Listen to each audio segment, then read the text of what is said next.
we knew the storm was coming, but it was delayed. We didn't know it was supposed to have already hit us, and it hadn't. The problem with Hamel is it hides the storm. So you don't see it until it's on you. So I go down the spine and I thought, okay, once I get into the front side there, I'll be sheltered from the storm. No, the storm got stuck in the front side. I had bruises on my shins and my calf muscles from like the river coming down of the rocks coming down the mountain at us. Welcome to the Wilderness Wavelength Podcast. Here we go. This is another episode of the Wilderness Wavelength Podcast. Welcome to it. Episode 102. We're in the hundreds now. I'm George. Scott Sunderbold, as always. Welcome, Scott. Thank you, George. We got a wonderful guest here today. Oh, man. I'm excited for this one because, I think it started, we were talking with Jason at Folding Mountain, and like he was talking death race and running, and he's like, yeah, you could run. Like, you get out there. And I'm like, yeah, maybe I should. Like, I want to, maybe I'll get healthy and start running. So, Keri Bowzaylo, she is from, Be Wild with Keri on Instagram is kind of where I found her. And then she's got a website, bewildadventures.ca. Keri is she's done the Canadian Death Race, ultra runner, a professional guide, mountain athlete. Welcome to the show, Keri. Thank you. Thanks for having me, guys. Yeah, I'm excited for this one. Keri, give us a little background. What's your story? How'd you get into running? I am a mom and I'm also a grandma. Fresh grandma too. Today she just had my second grandson. So yeah. So I'm an ultra running grandma. But yeah, I got into running. I had my kids. I was about 65 plus pounds heavier. And I started off with a Terry Fox run. I lived in Edson at the time, and I did a 5K Terry Fox run. And then it was a slippery slope from there. Then my friends are like, why don't you run this half marathon distance on the Banff Jasper relay? Or sorry, it was Kananaskis K100 relay. And then it just kind of went off from there. And running became a way to lose weight. I wasn't in a great marriage, so it helped provide me a little bit of escape. And I've only recently actually discovered in the last couple of years that I have ADHD. So it kind of makes sense why running is something that kind of brings it all together for me and provides me some clarity and quiets things in my brain for me. So it's really become a good source of for my mental health, but also to it just quiets the storms sometimes. So that's how I got into running. And then I got into the fitness industry from there. So I'm also a certified personal trainer, group exercise instructor, Pilates, yoga, you name it. And so as a running coach, my coaching athletes get added benefit because I do all that. Then I also have a client exercise library that they get to also tap into. So yeah, it's kind of been a progression, but it's been an amazing journey. Yeah. I mean, was it like, oh, I'm just curious. So you go from like the Terry Fox run, like a 5K run till, like 100-kilometer run. Like what's the training that was involved for you to get into that level? Well, it was funny because I've done a few 100-milers. I don't even know how many ultras I've done. People keep track. I do not. I think I've done 700-milers. I'm like, wow. Oh, I should probably count that. But I don't care. It doesn't, because that's not why I do it. I don't do it for the stats. People can't even follow me on Strava because I'm private. I do it for me, right? But it started with the 5K Terry Fox, and then the K100 is a road relay from Longview, Alberta, all the way up to Nakiska, Nakiska at Kananaskis. And so then I joined a team and ran that. And I ran with the team there for 9 years. And there's a trail running section. It's 9 kilometers. That's it.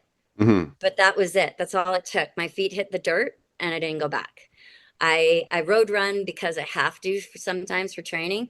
But once my feet hit the dirt, my life was changed. It was like trail running was where I wanted to be and where I still always want to be. So that's kind of how it progressed. And then started off by running a leg so the very first year, Sinister Seven, was my first year trail running. And so I was on a team for Sinister Seven. It was the very first year. And I was just doing leg two, 16 kilometers. And then so we had two runners that were doing day and night legs. And the one, he got heat exhaustion during the day. So they're like, Keri, do you want to do the night leg? I'm like, what? Like, what? Yeah. This was my first trail run. I'm going to go by myself with the bears and everything else. And they're like, here's a Red Rave. What Red Rain? It was the Costco version of Red Bull. Here, Keri, have that. Stick a headlamp on me, turn me around, push me out on the trail. I'm like, oh, what the heck? But I can tell you that I actually, once I got away from everybody, I loved running in the dark. Hmm. I really did like it. So it's not for everybody, but I do find a calmness in it. And I think you just have to kind of convince yourself. So I ran two legs there. I ran a leg at Death Race the same year.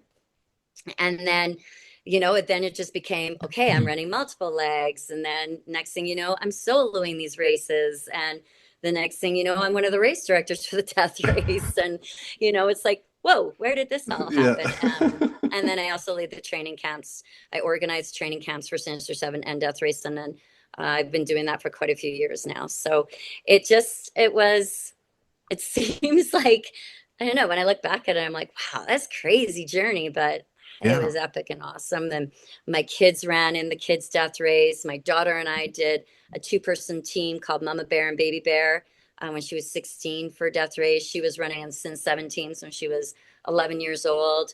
My first time doing a 100-miler was Sinister 700-miler. She was 17 and she was my crew. So it's just like the journey has been really amazing and epic. So So Keri, that's so inspirational. The fact that you started with the Terry Fox run, you weren't a runner. You said 65 pounds. You, yeah, about that. Yeah. wow. Wow. I was a size I guess 16. I was a size 16 and then yeah.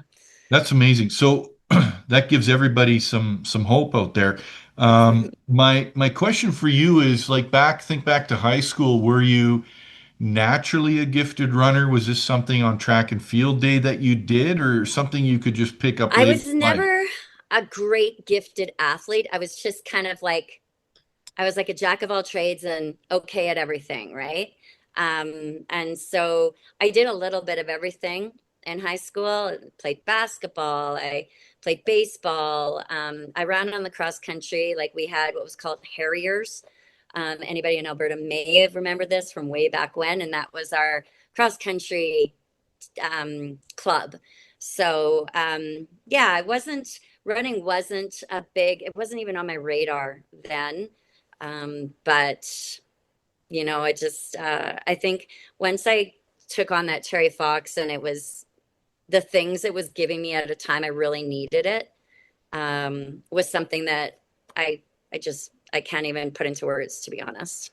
And I've heard so many people picking up running later in life, and they found that they had the endurance that shocked them, maybe even better than when they were younger. Is there some science to that, or what do you know about running later in life? I think there's a few things.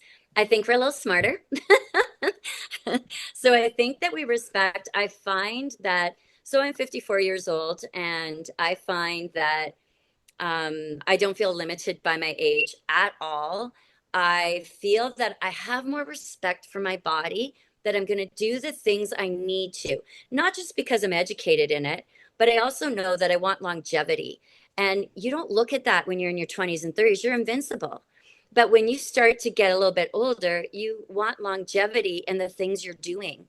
And I think that that is maybe why, and I really focus on that with my athletes, my coaching clients, is that you want longevity in this. So I don't take on any coaching clients that aren't willing to do cross training. If you're not Mm. willing to do strength training, mobility, all that, then you go find another coach. If you want someone just to worry about your running, but I want you to find longevity and I want you to be injury free.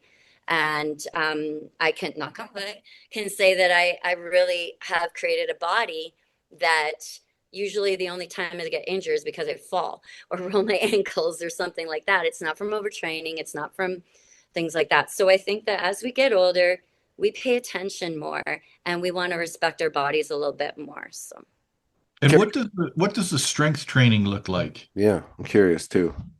okay. So, my client exercise library, I have playlists for functional strength.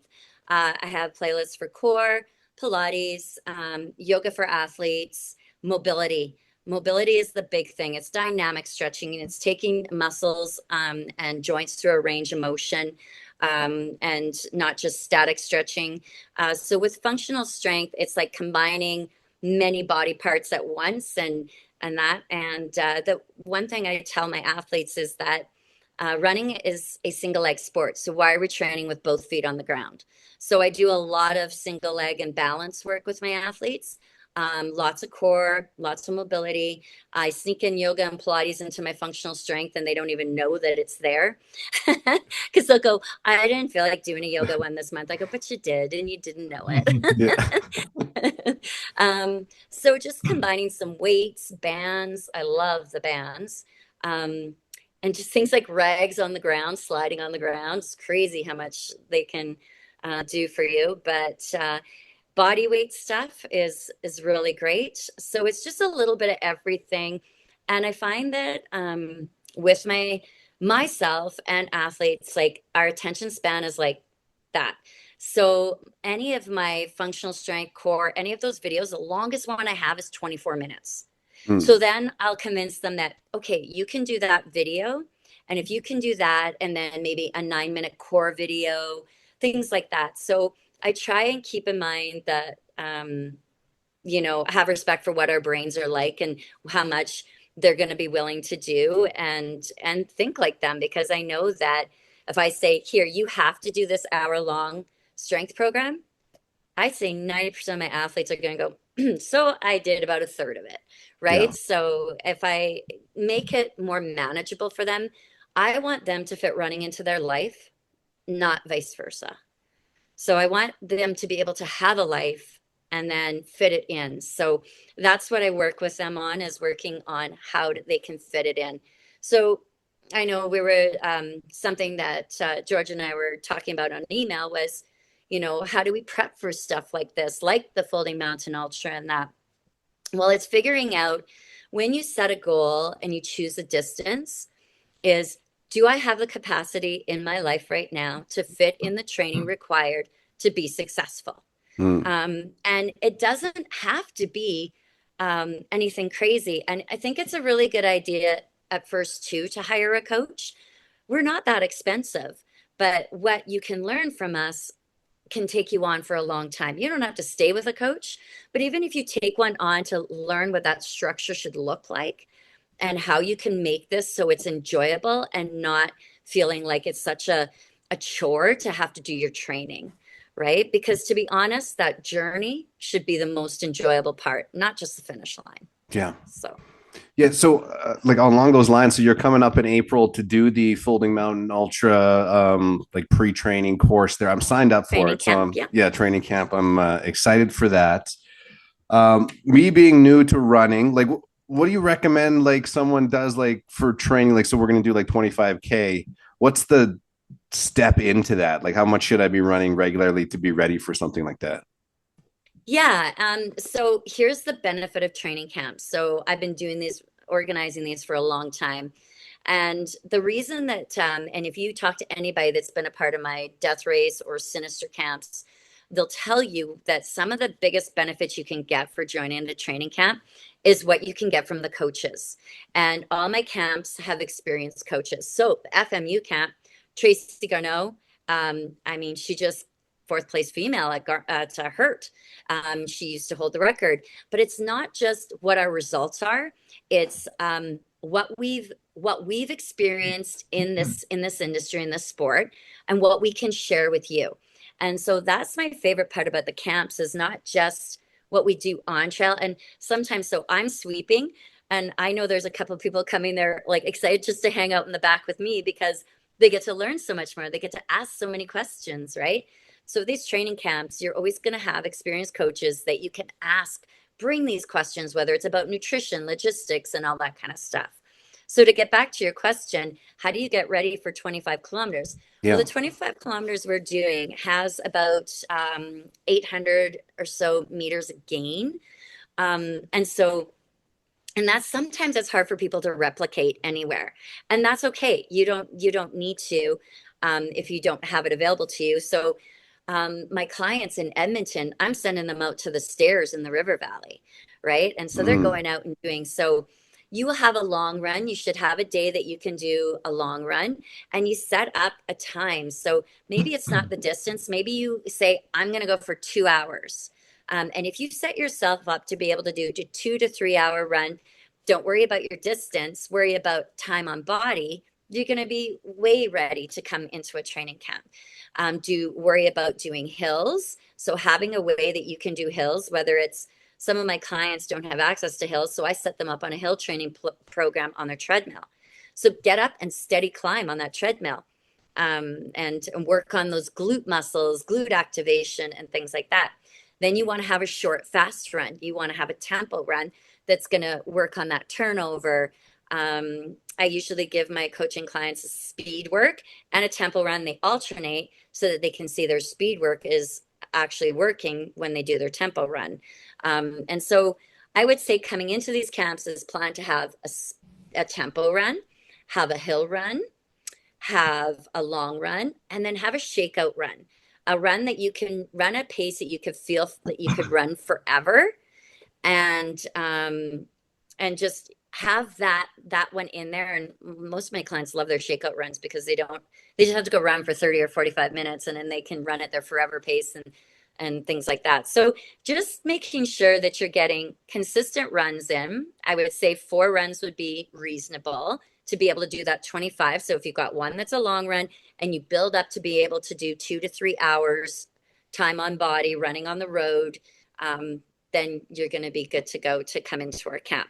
That 25K, obviously, there's going to be people coming from the city that maybe don't get the terrain that we're going to be on, but that's why you're coming to the camp.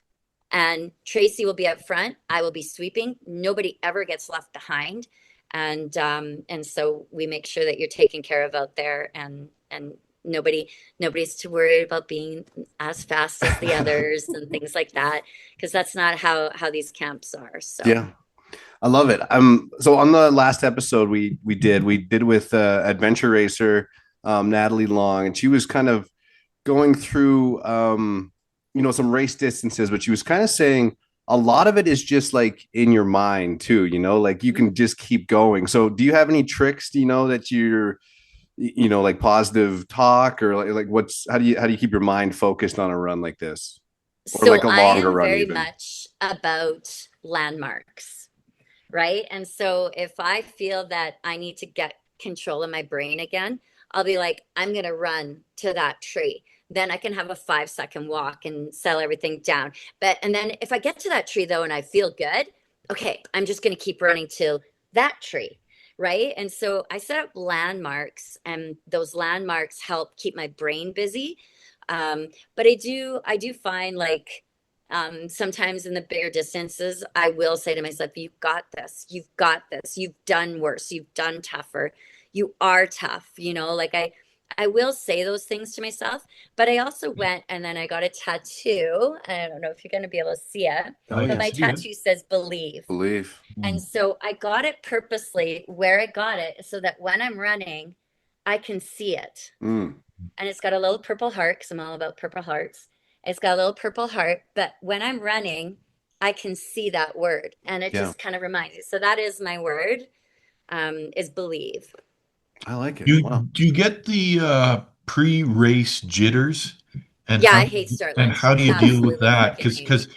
it's one thing to kind of do the psychological self-talk when you're on the trail running. I rock climb, a mountaineer, so I get a bit of that sense of what you're talking about. But sometimes the hardest thing is just the start. What's your self-talk before you start the race?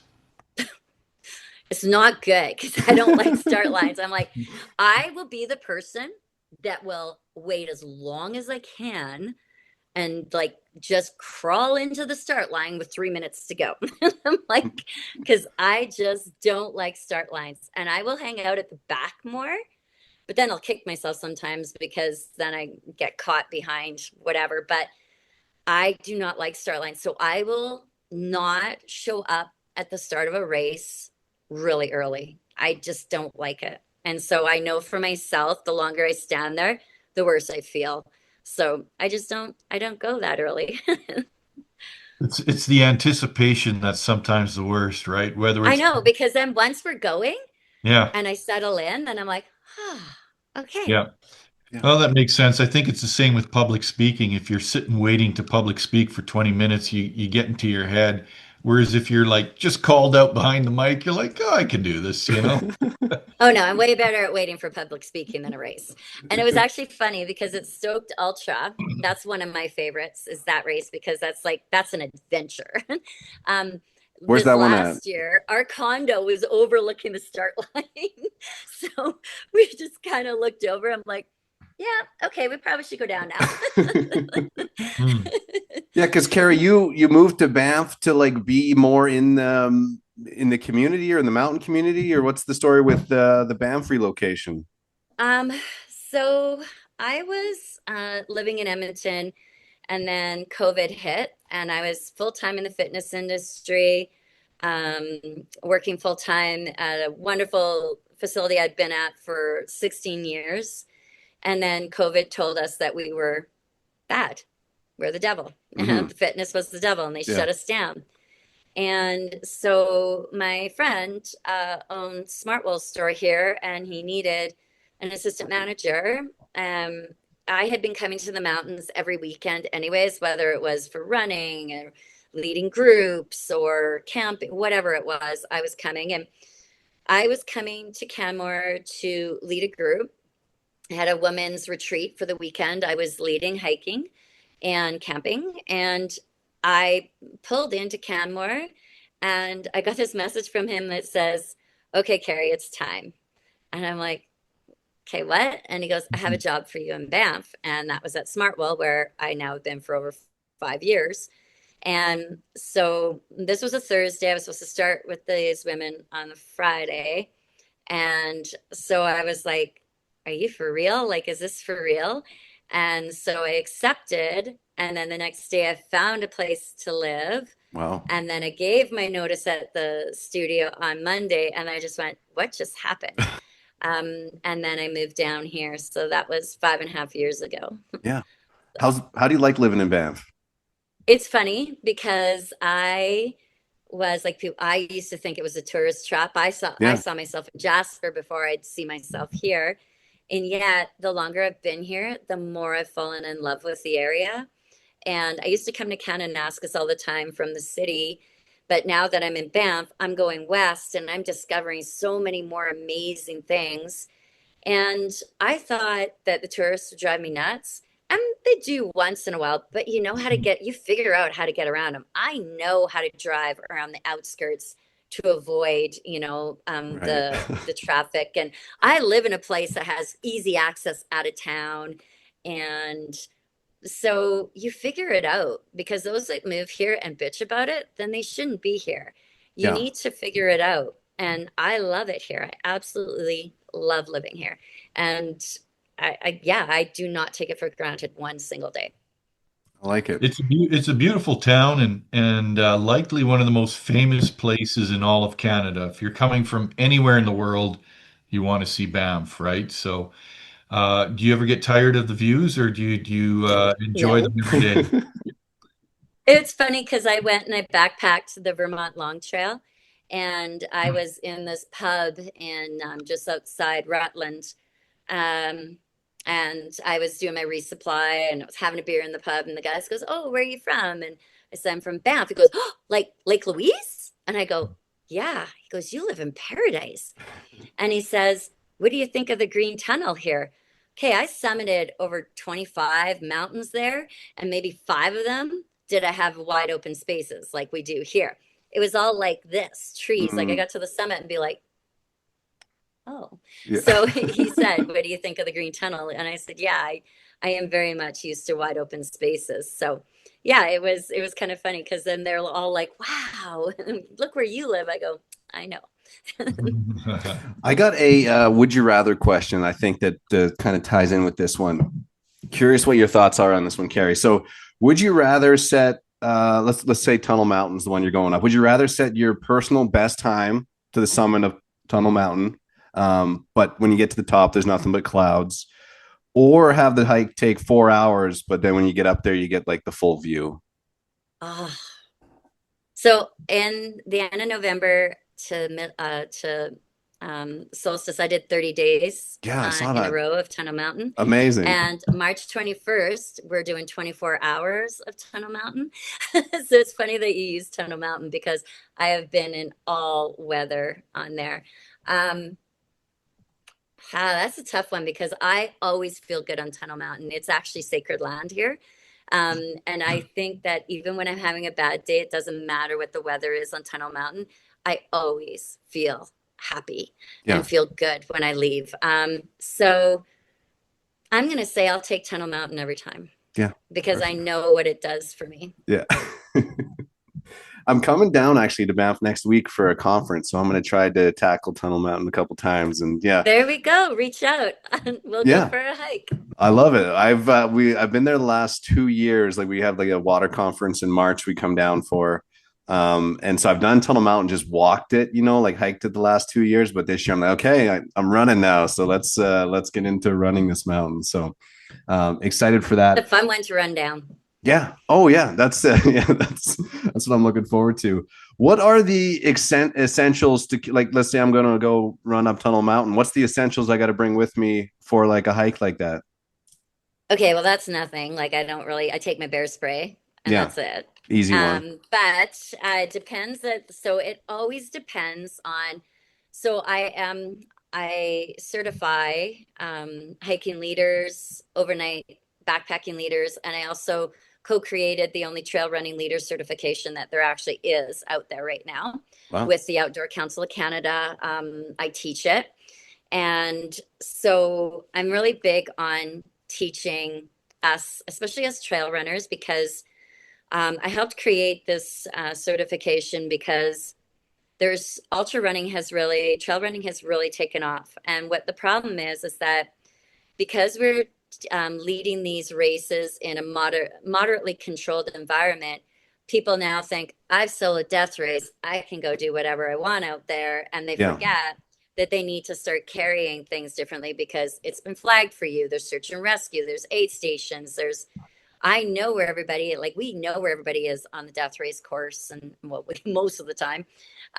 But so I think what I would say Tunnel Mountain isn't a good example of that because Tunnel Mountain's almost just like running in town, but you should carry Right. bear spray. Yeah.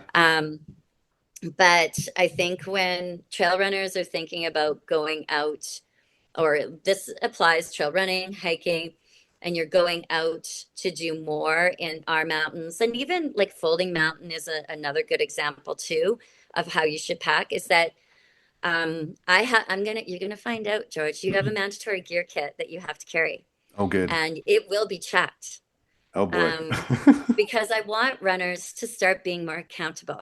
Yeah. And I want you to be able to take care of yourself out there if something happens.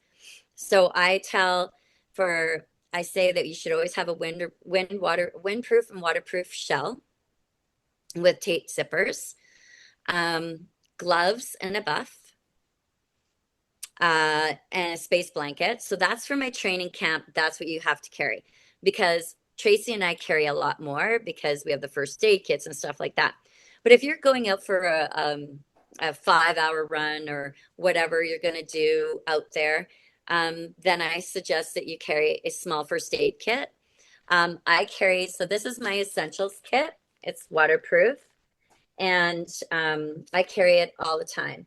And there's people that want to be minimalists and don't want to carry this stuff.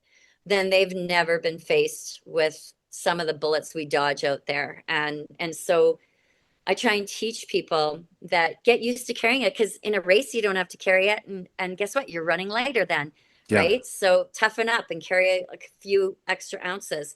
But in this here, I have a small utility knife that's like this big.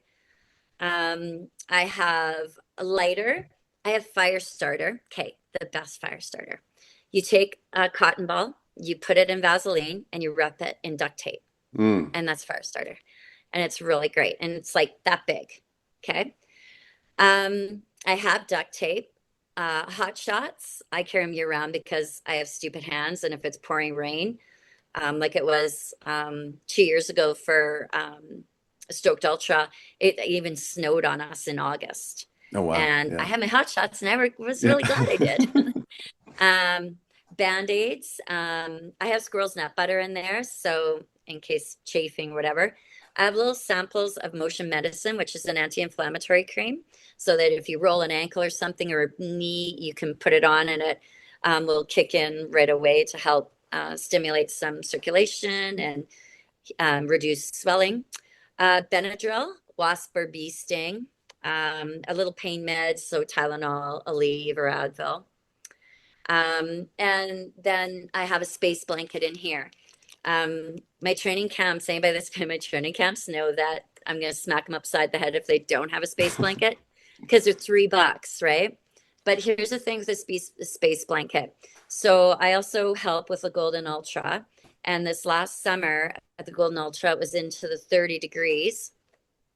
And this guy had electrolyte issues and he was going into shock. We had to wrap him in a space blanket and jackets to get his temperature under control. Wow. So the space blanket isn't just for in the winter or when it's cold or raining, is that it actually helps when you have heat issues as well. So the space blanket, and I actually have a little tiny bivy that if I go on longer adventures, I carry as well. So um, a hair tie because I've had to retie back together my spikes that break. Safety pins I carry, Kleenex and wipes, and a Ziploc bag for your garbage because there's nothing worse than seeing people's toilet paper on the trail. And then bear spray, but know how to use it. If you don't know how to use bear spray, you shouldn't be carrying it Hmm. because it's a weapon. Also, remember to take the plastic off of it Right. Yeah. in case people forget to take the plastic off of it. For real. Um, then in the winter, I carry a spare base layer because, like today, I went up sulfur this morning and I was sweaty by the time I got to the top, and it was windy and it was cold. Strip off the wet base layers, put on my dry one, and I'm good to go to run down. Um, and then in the summer, I'll carry a water filter so that I don't have to pack so much water. If I know I have access to streams and everything, then Yeah. I'll carry a water filter. And like Solomon has the XA filter, you can just attach to your flask. You've got Be Free also has a similar one that you can attach to your flasks. So those are really, really good ones. And yeah, and then I always carry poles and I've got a quiver I can put them in. When I teach my trail running leader certification course, I show people how they can actually make stretchers from the Gore-Tex jackets and their poles. So if you're going out for long distances in a group or whatever, it's always a good idea. Someone's got poles so that if you have to make a stretcher, and I have had to make a stretcher, a seated carry for 2 kilometers to get someone out. So yeah, and then of course, if you have a Zolio and an InReach, then yeah. Man, you are geared up. And like really when you showed us that bag, I mean it's the size of like a baseball hat. Like it's not huge. Yeah. Like it's yeah, and light. Are you Yeah, and I carrying that? throw that in my advanced skin 12. It's in the bottom. It goes right in the bottom. So Yeah. That was my question. Yeah. Are you carrying this in like a fanny pack or a really tight little backpack or what? What is the? nice Solomon vest. My Okay. Solomon vest.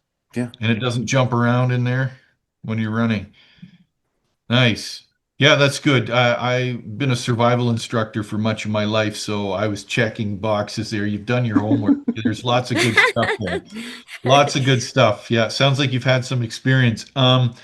Speaking of bears and bear spray, have you had any encounters with wildlife that you'd like to share with us?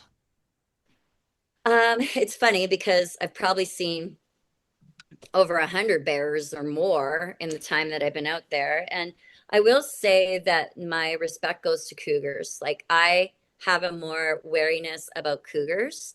And we deal with them a lot at the death race. Like there's a lot of, we have them out there. There's a lot of them there. They at Sinister they do have them as well too, but I find that Death Race definitely dealing with a lot of them. So I'm very aware and trying to remind people. Like I every year I do a refresher wildlife course here because we've got all these different companies that will do these wildlife courses, and every year I go just to remind me that don't get complacent. Do not. And I carry bear spray. Had bear spray on me today going up Sulphur because these bears, they're all over the place, right? And they come out of, and it's not just for the bears though, because we also have the elk, and we've got sheep that get a little angry, and coyotes and whatever. But I find that bears are a little bit more predictable unless you get in between a mama and a baby. You can know how to react when it comes to a bear a little bit better. Cougars, yeah, you don't really know they're there. And if you do, they're not hungry. Yeah. So most of the time the cougars are watching you and you have no idea. Yeah, they're in the tree above you. And yeah. They're The little more scariest sneaky. animal is a mama moose. Mm. Yes. I'm curious too, Keri, because I wanted to talk quickly about like trail info and like weather info. Like, do you have apps you're using regularly, or like Yes. what's your solution for that kind of stuff? So I use for weather spotwx.com.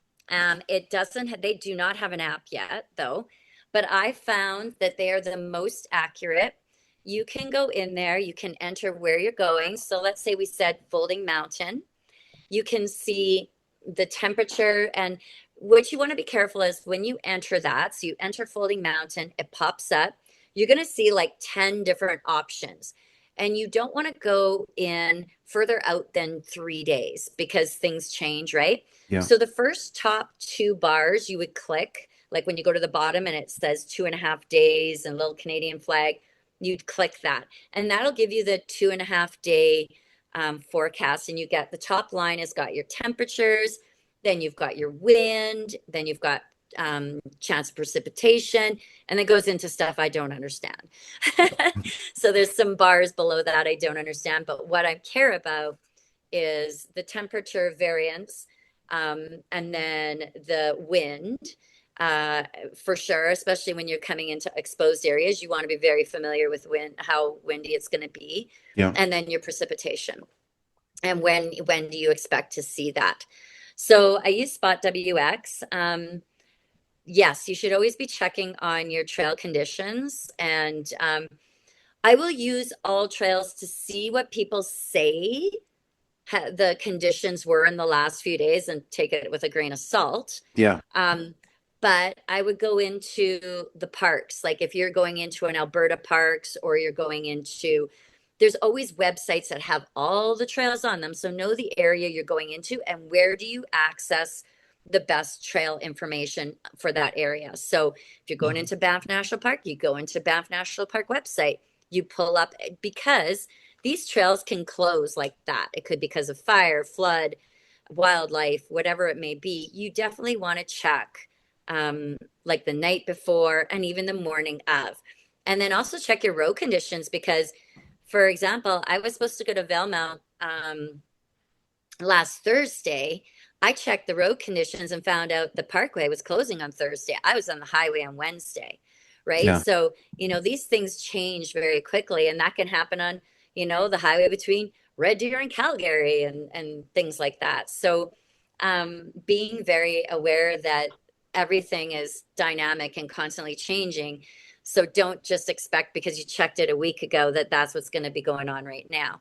Yeah. It is good to use all trails to find out what people are saying about because they will say if it's muddy or icy or whatever, that I can trust, like that I can say there is some information there that you can get, but be careful on all trails. Oh man, I like that you Um, said that too, because I've used all trails and I've almost like talked myself out of going on a few hikes, and then you get out there like, oh, this is fine, like you read a few comments and sometimes it's a little over exaggerated, I think. So from what I understand, Kananaskis has now been given admin to all trails. So hopefully we might see some changes Oh, cool. happening.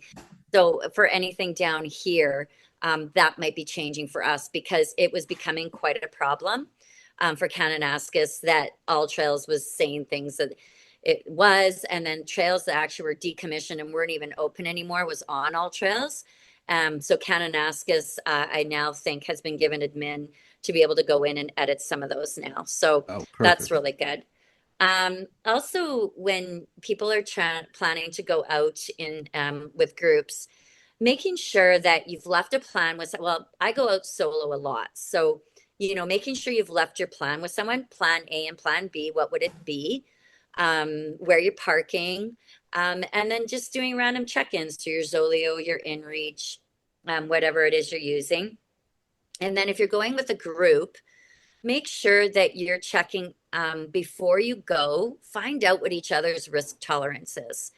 If you say, no, I'm not comfortable going forward, is your group going to support that and you're all going back, right? Like making sure that as a group, you understand where no is no and we're done, right? So one person isn't going back by themselves and the rest of the group is going on. That's just not a good adventure, and they're not good adventure buddies if that's what it is. So just make sure the group you're going with, everybody has their gear, they're self-reliant, and everybody has their own emergency gear, and that you've all discussed what happens if things don't quite go to plan and someone gets uncomfortable. Yeah. I was reading one of your blogs too, Carrie. I wanted to touch on this too. So I know like we've talked about ultra running and long distance running, but you're kind of like moving, or are you shifting into more like long distance backpacking now? Like, is this the new Carrie? Is this what you're moving into, or No, it's not new because I did the Vermont Long Trail. That was a couple years ago that I did that. okay? Um, but I did it backwards, I think is what happened as I was usually people will come from backpacking into ultra running. And so if you see some of the top, like Heather Anderson is a prime example, and also Jennifer Davis, they started out ultra running and then became these FKT queens. Right. And so not that I'm trying to be FKT queen. That's not what I'm trying to be. But they came in this way. And then there's others, but a lot of people came in from like I'm coming into slowing down where people were going into speeding up. And Mm, I can appreciate what backpacking gives me in that slowing down. And I appreciate that very much because there's a lot of times that I go and I run areas, but I'm like, oh, darn, I really would have liked to stop and take some right. time here, but I didn't have the time. So a prime example is for my 50th birthday, I ran from this area on the Columbia ice fields called Pabocton, and I went up and over Pabocton Pass, Jonas Scholler, Jonas Pass, out Nigel Pass, and came back out. And that was 64 kilometers. And I was like, oh, I want to go backpack in, set up camp, and I want to go do more exploring. Right. So they can go hand in hand, but I do find that I really love the power of carrying your life on your back and just moving. And that's what the Vermont Long Trail gave me an opportunity to do was really slow. I went in with the runner's mentality, and that was I screwed up right out of the gate. I was like, I'm going to go in and do big days. And then Mother Nature said, hold my beer. And here we go. Humidity getting to the or plus 50s. And here are the worst storms, thunderstorms they've had in years. And so I'm like, all right. So everything's slowing down way past what I thought. Um, so I got handed my ass because I had to step back and check my ultra ego and just start coming in as a backpacker and realizing that nobody else out there was pushing the days I was trying to push, and everybody else was enjoying it a little more. And so I think the ability to slow things down and appreciate what's around us a little bit more, I really love that about backpacking. And I love being able to set up camp and just surviving on what's on your back. Yeah. It's pretty cool. Yeah, that's definitely more my speed, Carrie. And even when I'm backpacking, I'm the guy who wants to stop at the waterfall. I just, I'm so intrigued by the things I see. Which leads me to my next question. Have you gotten into scrambling at all? Is that something that interests you? I've overcommitted Okay. and ended up in places I shouldn't been, and I realized I'm not a mountain goat. um, I do some minor scrambling, but it's not like it's usually part of a bigger objective that does involve trail running. And I will say that on the Vermont Long Trail, there was some scrambling. And I'm like, I shouldn't be doing this with 50 pounds on my back. Oh yeah. Like, but no, I don't see myself becoming a true climber in that sense. I don't Mhm. see myself doing that. No. Yeah, yeah. We often say on this show, the greatest challenges make the best stories. So I want to dig into that for a moment here. Um, when I think of ultra running, trail running, things like hypothermia, heat exhaustion, dehydration, twisting an ankle, losing a toenail, blisters, as I go through that list, do certain stories come to mind? Anything you can share with us and our listeners here today? First of all, losing a toenail? How about losing all your toenails? Oh no. Have you? Wow. um, I would say that, Death Race 2016, that was the most brutal storm I have ever been a part of in any capacity. 47 of us got evacuated from Beaver Dam Road, and I was Wow. on top of the spine of Hamel, and I was like, I'm gonna get a personal best this race. Like, I am gonna finish this faster than I've ever finished a solo before. And I'm on the spine. I've turned around. I'm about to come back because we have to go the full length of the spine, and then we drop down into the front side. And I saw lightning hit the other side of the mountain and turn the sky pink. And I was like, wow, that's beautiful. I felt a little zzz, and I'm like, that's so beautiful. I'm like, oh my gosh, I need to get off here now.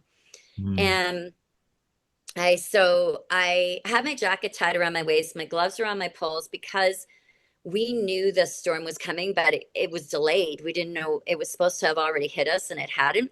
The problem with Hamel is it hides the storm. So you don't see it until it's on you. So I go down the spine and I thought, okay, once I get into the front side there, I'll be sheltered from the storm. No, the storm got stuck in the front side. I had bruises on my shins and my calf muscles from like the river coming down of the rocks coming down the mountain at us. Wow. People were cowering in the bushes. There was like, it wasn't even, it was like not even 9 o'clock, and I had to turn my headlamp on. It was like 8:30 or something. And I had to turn my headlamp on because it was so black from the storm.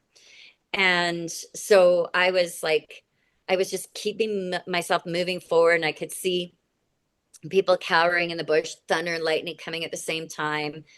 And then there's quads were coming up to pick up people, and they were flipping because they couldn't get up because of the water rushing down.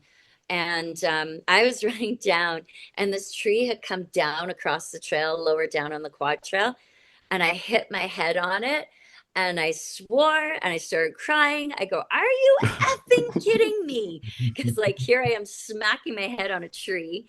Um, and by the time I hit Beaver Dam Road, I couldn't operate I couldn't operate my hands. I couldn't operate anything. And it was like, there was a fire tower, or there is a fire tower up top. And Lori, who was running that at that time, she lived up there for the summer. She had like 20 people crammed in there, the best she could, to shelter them from the storm. I got to Beaver Dam Road, and the rangers had set up tents. And I can still, like, I had PTSD for thunderstorms for a while after, but going into that tent and all the moaning and seeing all your friends in such bad shape, it's an image I will never forget.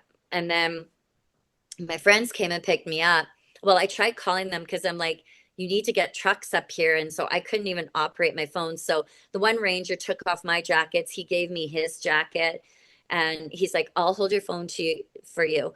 And I said, they need to get trucks up here. I couldn't even talk really in that. And he says, she says, you need to get trucks up here. And so because a few of my friends had trucks, they came up and we're starting to get people out. And when I got down and was told to get out of the truck, I started crying because I couldn't operate my limbs. I couldn't even figure out how to, and that's what hypothermia does to you is it just, it just makes your brain go squirrely.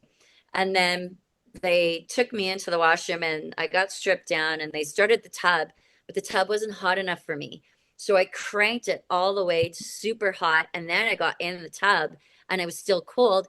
And my friend touched the water. She was like, oh my gosh, it's scalding. You get out now. But I couldn't feel that. I still felt cold. So it's like, that was a scary, Wow. scary situation. And there's so many of us who are in that state.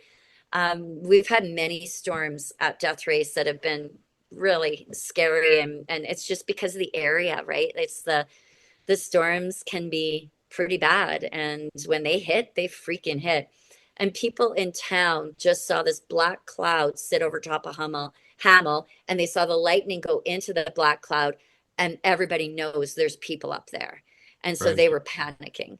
There were no casualties, thankfully, other than lots of people in my state. So Wow, that's intense. You know, and we've interviewed a few trail runners on this program, and one of the interesting stories we get into is hallucinations. Have you ever had those on the trail? No. Wow. no, I actually haven't. So my last 100 miler was just over a year ago in Quebec.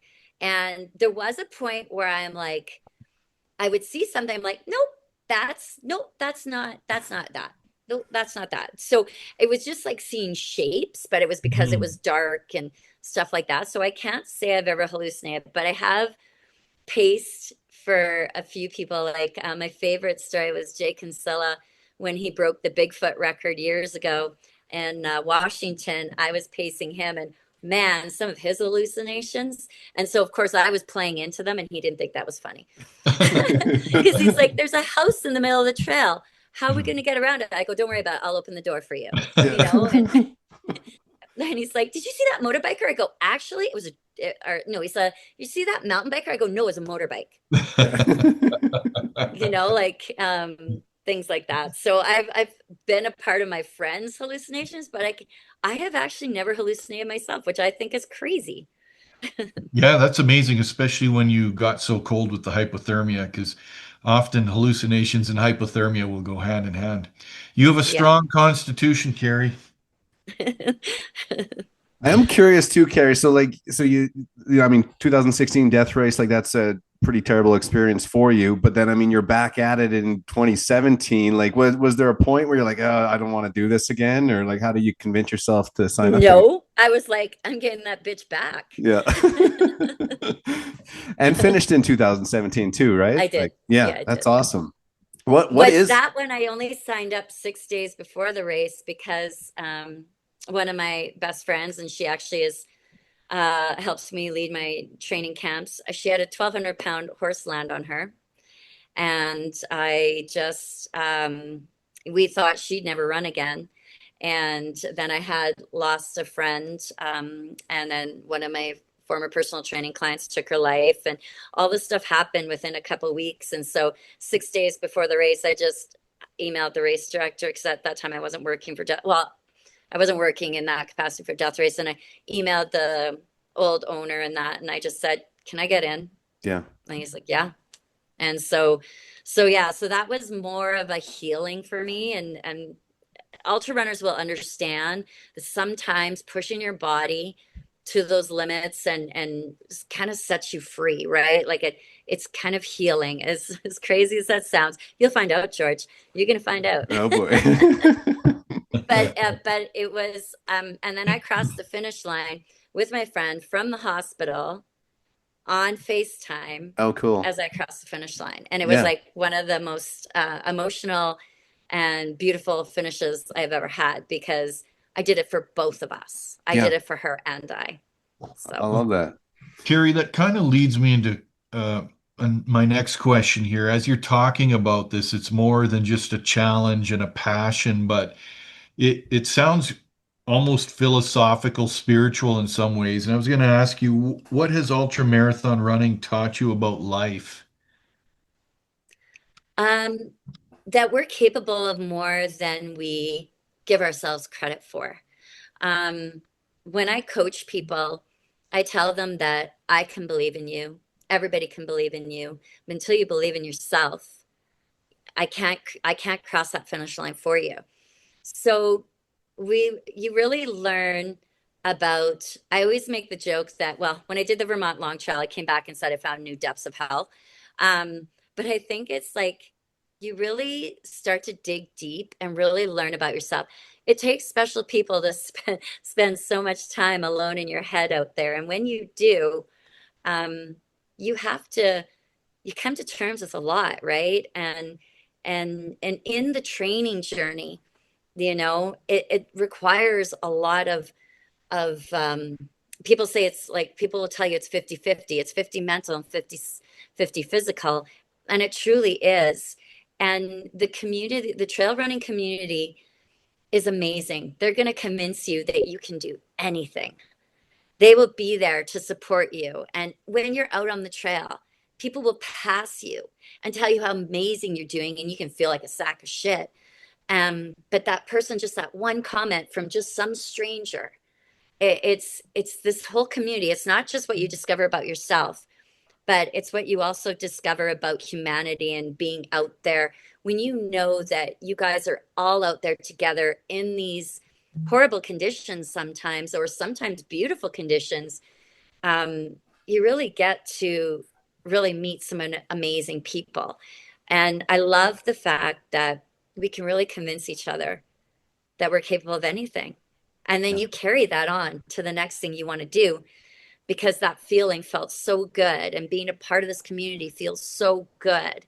Um, you start to learn to become more for yourself so that you can still be a part of that. You want to be a part of that, so you're going to make yourself be more and feel more. So it sounds like the lessons you're learning on the trail bleed into the rest of your life. 100%. Yeah, that's great. That's great. What's on the bucket list for you, Keri? What do you got coming up in the future? So for myself, I have a couple of that races that I really, really love to do. And it's funny because people that don't do trail running and don't get it, they're like, why do you have to do a race when you can you do this stuff by yourself all the time anyways? But it's not about the race itself or the finish line. It's about being with people. Like, I go to some of these races, I won't see these people till I see them again at the same race, because we all like to go to these races over and Oh over. yeah. So I have coming up in May, first weekend of May, I'm going to Wild Horse Traverse, which is in Kelowna to Naramata, which is almost Penticton. Renee puts on by Pace puts on amazing races. Jay's coming too, actually. And I was born in Kelowna. My mom and dad were more raised in the Penticton area. Spent most of my summers down there. So the ability to connect Kelowna and Penticton was such a fun thing to do. And Renee puts on amazing races. And so I'm going back to do Wild Horse Traverse. But another race I really love is Dirty Feet out in Vernon, out of Kalamalka, like Provincial Park. So I'm doing the 50K on Saturday, and this Sunday I'm going to go do the 25K at Dirty Feet, because I have four of my coaching clients are going to go and race Dirty Feet. So I thought it would be fun to be there, but I'm like, well, why don't I just do the Just do 25K? It both, won't be yeah. fast, but why not? So 50, 25, yeah. So I'm doing that the first weekend of May. And then my training camps, I've got SIN and CDR training camps in June. So that pretty much, those are pretty big for me, and in organizing and bringing the energy for it. And in July, I'm doing Alpenglow. I did it last year. I did the 60K one, and I loved it. I was just snowshoeing up on those areas just this last weekend. and stay up at McCurdy Hut and all that. So I have a soft spot for Valemount. So I'm doing Alpenglow and then Stoked Ultra, the 50K. That is, there's not many races that you can be above the Alpine for over 20K. And it is stunning. It is Hmm. absolutely a kick in the teeth, hard, because you gain 2,300 meters in the first 20 kilometers. Um, but then it's just like the views. It's like, it's amazing. I love Revelstoke for its ruggedness. I plan on creating some of my own adventures. I want to go back up to Pabocton and Jonas Shoulder, Jonas Pass, and all that, and do that camp I said, and then run all over the place. I'd love to run all the way over to Moline Lake, through Moline Pass, and all that. So there's a couple objectives that I'd like to do, but um, I may have a 100 miler in the fall. I'm Yeah. still thinking on it. I think I'm probably leaning more towards it, but I'll save that one for later. Um, and yeah, because I'm not done. 54, you're not done. No. Yeah. Wow. Yeah. So Amazing. I just like it's inspiring. Like you're just I mean it just your passion for it comes through too. It's just like you're so excited to talk about it and like it's I love it. I do have a couple more would you rathers too we should get into. Scott, you got a couple would you rathers too, eh? I do, and I have more technical questions. We don't always get someone like you on here, Keri, so we want to squeeze it all out of you before you leave. Yeah, 100%. speaking of like tech moment, maybe this isn't technical, but this is more gear related. But I'm curious what you would think about this one, Keri. So, let's say you're doing a 50K ultra, or 60K ultra with a hydration pack that slowly leaks down your back the whole time, or you have trekking poles, but one is 4 inch shorter than the other one. I'd take the pulls. Yeah. Yeah. Do you are You you can you fix that. yeah cut 4 inches I'm off the carrying other duct pole? tape, remember? Oh right, yeah. That's right. That's How about right. you, Scott? What would you want a shorter pole or water running down your back the whole race? I think I'm taking the shorter pole as well. Yeah, I guess. Yeah, you guys. Yeah, just duct tape a stick to it, and then you're good. Okay. Yeah, I didn't think that went through very good. Yeah. Forget who you're asking this to. Yeah, you guys are prepared for this kind of challenge. That's right. That's right. Keri, I was going to ask you about when runners talk about hitting the wall. Is that a real thing? Is it something you experience? If it is it something you experience on the regular? And does it hit you at a certain time? Like, is it something you just know to anticipate? Okay, so when I coach my clients, I do coach them on this, and I coach their crews on this too. So a lot of times, people will start to get mentally loopy, and a lot of times it's nutrition, hydration, electrolytes. And so I'll always say to them, and I ask myself this, is what you're feeling, is this real? Or is this, when's the last time you ate? When's the last time you drank? When's the last time you had electrolytes? So sometimes we manifest the things that are happening in our body because we're lacking any of those three things. So is it real? 100% it's real. Can it be fixed? 99.5% of the time it can. You just have to take a look back. Okay, when's the last time I ate? When's the last time I drank? What have I been doing for electrolytes? Things like that. So 100% it's real. But this is where, when you get more prepared and really dial in on what your plan is, then that helps you stay on track. But still, sometimes the weather is going to play a factor, and sometimes you're not going to want to take your hands out of your gloves to eat or drink, and you're not going to want to slow down. So this is where I think it's really important in knowing these things by yourself. I will not take my pack off to get anything out of the back unless it's an emergency. So only emergency gear goes in the back. Everything else has to be accessible. Anything I eat, anything I drink, any of my electrolytes, anything like that has to be accessible. Or I know that if I run out of food here, it's going to take me a long freaking time before I'm willing to take my pack off. Mm. So being aware of those little things to help prevent the bonking is making sure you have everything accessible, because most of us will do the same thing. We won't take our packs off if we don't have to. We won't stop to do that unless we have to. So make sure that those things are accessible. And what are you using for electrolytes? I like Tailwind. Tailwind works really well for me. It works well for my stomach. It works well for because I like that it has carbs and electrolytes in it. And I have found the right combination. I even make my own because not all races will have the electrolyte of your choice. So whatever you train with, you should carry. And so I'll make individual baggies and I'll make the baggie. I don't do it when I go to the US to race because it looks bad. I don't prepackage them ahead of time. It looks bad. Yeah. Note to anybody traveling to the US, do not package your electrolytes separately. But anyways, I'll make little baggies of enough powder for one flask. So when I get to an aid station, I'll just pour in that baggie and then I can use that baggie to take snacks with me from the aid station when I go. But I will pour in that and then my water. So I am very much Tailwind. And then I also will carry electrolyte capsules to top up if it is hot.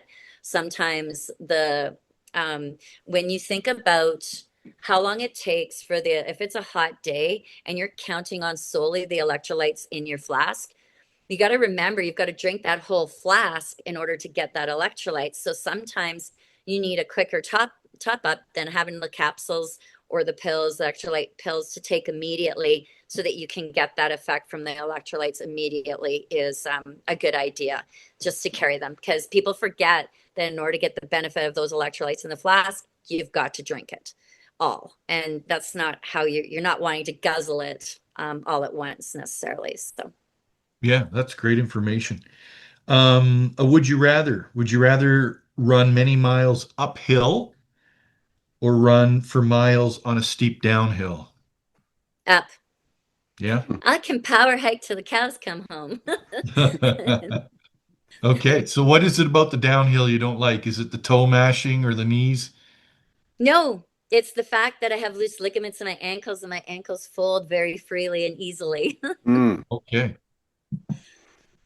Yeah, I got a would you rather too. That I'm curious about we touched on Banff like being busy tourist season and like Larch season is even heavier for tourism. So would you rather have like every run or hike you do like in the middle of Larch season, or have your trail to yourself, but then there's 6 inches of fresh snow? Oh, okay. So then you don't know me.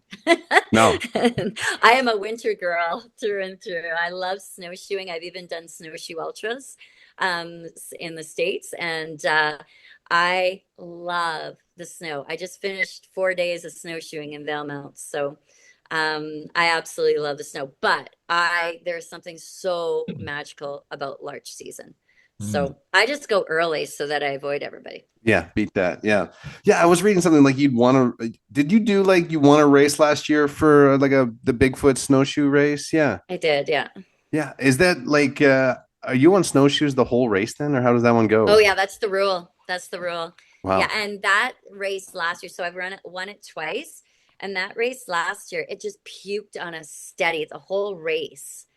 And it was crazy because you're re-breaking trail again at times, like towards the end when everybody else is gone. Like because there was 42K, 25K, 8K, and to do the 50K, we have to do this 25K loop twice. Yeah. And so after everybody else is gone and there's just your 50Kers, and then 50Kers were dropping like flies because they didn't want to have to go through and re-break the trail. Like I had this much snow on the brim of my hat. Yeah. I was wearing a trucker's hat, a wool trucker's hat. And it was like, and it icicles forming. And yeah, so yeah, it was crazy. Like there was so much snow last year. And then when I did it a couple years prior, still a lot of snow, but it didn't snow on us. But last year it snowed the whole time. Even driving from Salt Lake City to the race start, which was like half hour away, it was like, wow, are we even going to make it? Because it was so crazy. Yeah, and for our listeners, we're all a bit gear crazy here. What kind of snowshoes are you using? What brand and what size for a race like Atlas. I use Atlas? Atlas snowshoes, Yeah. and I use 21 inch, Okay. and I use them. it's funny because everybody's like, oh, but even when I go in big deep powder and I snowshoe up to like Elizabeth Parker hut and I snowshoe into other huts and McCurdy hut, I'm still wearing those 22 inches. I don't care if I sink more because if you're wearing a bigger snowshoe, you got to pull that out too Yeah, yeah. and pull that along. So yeah, I'm wearing the Atlas Run snowshoes, whether I'm backpacking, whatever I'm doing, big mountain stuff doesn't matter. I'm wearing my 22 inch. Yeah, I You must love be them. you must be pretty light to wear a 22 inch. I think I would sink all the way Nope. down to the ground. I'm like 5'7". I'm not a little girl. So It, I do it, sink in them, don't get me wrong. yeah, yeah. I got one more would you rather here. Would you rather run into a large wasp nest, that means getting stung, Hmm. on an ultra marathon, or run face to face into a grizzly? Since I'm allergic to wasp stings, I'm gonna go with the grizzly. Okay. I will go with the grizzly and take my chances. Do you carry an EpiPen then? Or just I'm Benadryl? not EpiPen. I don't need an EpiPen. But what happens is when I get stung, and I've been stung at a few races, and I've done Trans Rockies Run in Colorado twice, and both times been stung by those mother truckers.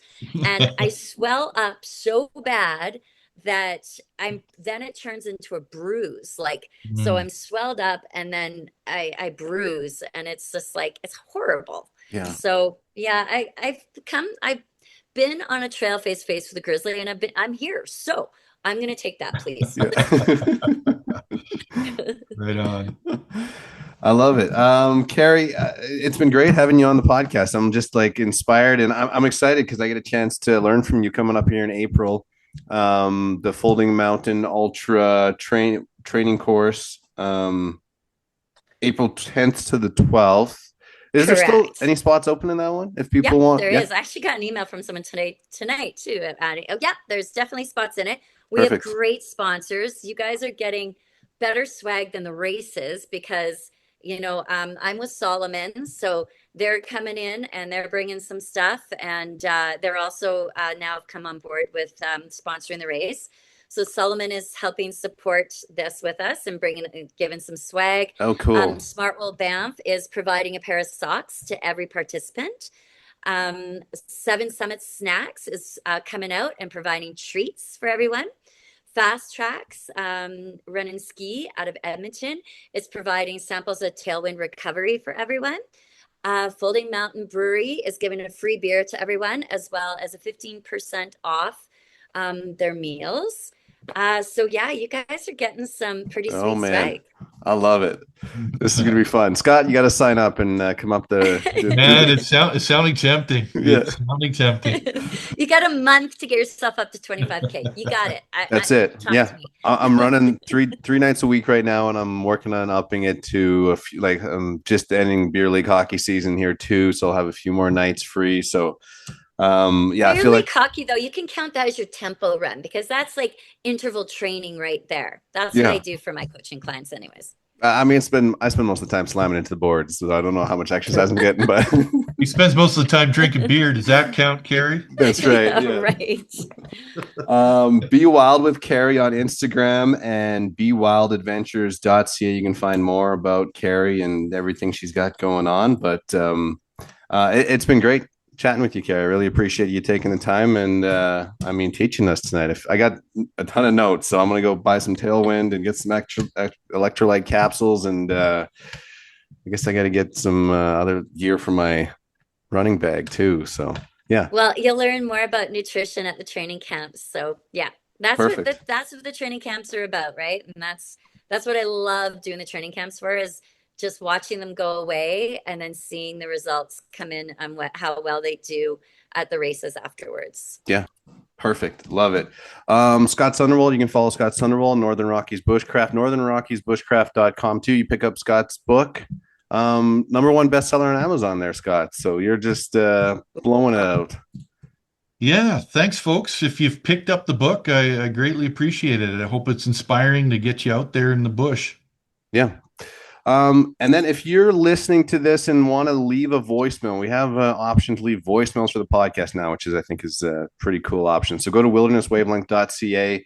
You can leave us a voicemail, and you can also send in some questions. We're going to do an episode very shortly where Scott's going to answer all kinds of bushcraft questions, and we'll have some fun with that. So wildernesswavelength.ca, leave us a review wherever you're listening as well.